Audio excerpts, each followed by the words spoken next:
Well, finally, they said, come on, you can do this. We're going to be there too. So I finally decided, okay, maybe I could. 2 days before we were planning to wear armbands to school, the Des Moines Register came out with an article saying, armbands to be banned in the Des Moines schools. No armbands allowed, or the student who wears one will be suspended. Oh no. Then we had a real dilemma. What do you think? Should I still wear the armband?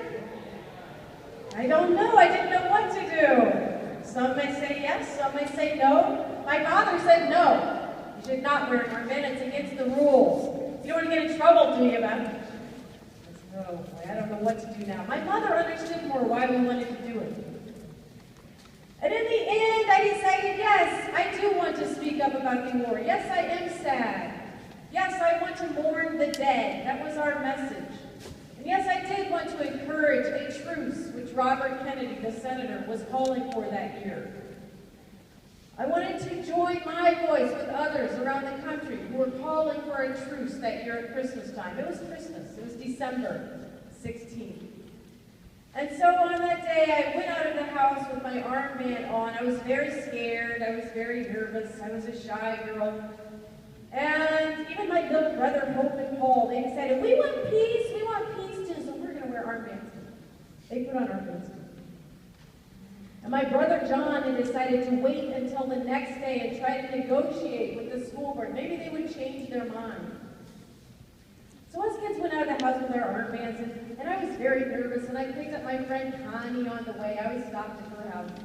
And she said, you're going to get in trouble. You better take off that armband. Why are you wearing it?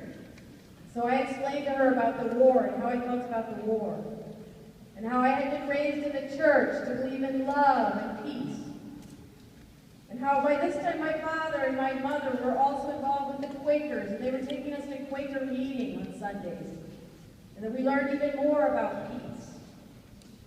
And that I wanted to speak up. And just because we were kids, I still thought we should have a right to say what we believe.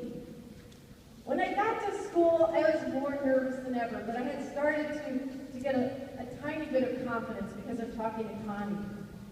But I lost it all when I saw my math teacher, Mr. Moberly, standing at the door of math class with the pink slip in his hand. And he said, I'm surprised at you, Mary Beth. Why are you wearing that armband? We talked about how kids are not supposed to be wearing armbands. So take the slip and go down to the office right now. I took my slip, I went down to the office, I was scared. When I got there, Miss Tarman, the girl's advisor, told me, now sit down. And I'm surprised at you. You're a good student. You've never been in trouble. You've never been hurt. Take off that armband. In a great stand of courage and conviction, I said, okay, Mrs. Tarman. And I took my armband, and I gave it to her. And I thought to myself, oh boy, that's over. Whew. I made my stand, it's over. I'll go back to math class. So I went to math class, I sat down, and there was a boy there saying, Mary Beth Tinker wanted in the office. I went back to the office. And there Mrs. Tarman said, I told you not to wear an armband. You knew you weren't supposed to, so I'm going to have to suspend you. I got suspended. I went home. I was upset. I was in trouble. My father wanted to know why I had decided to wear the armband. I said, but Dad, look how you stood up for what you believe in. It was our conscience that made us want to do this.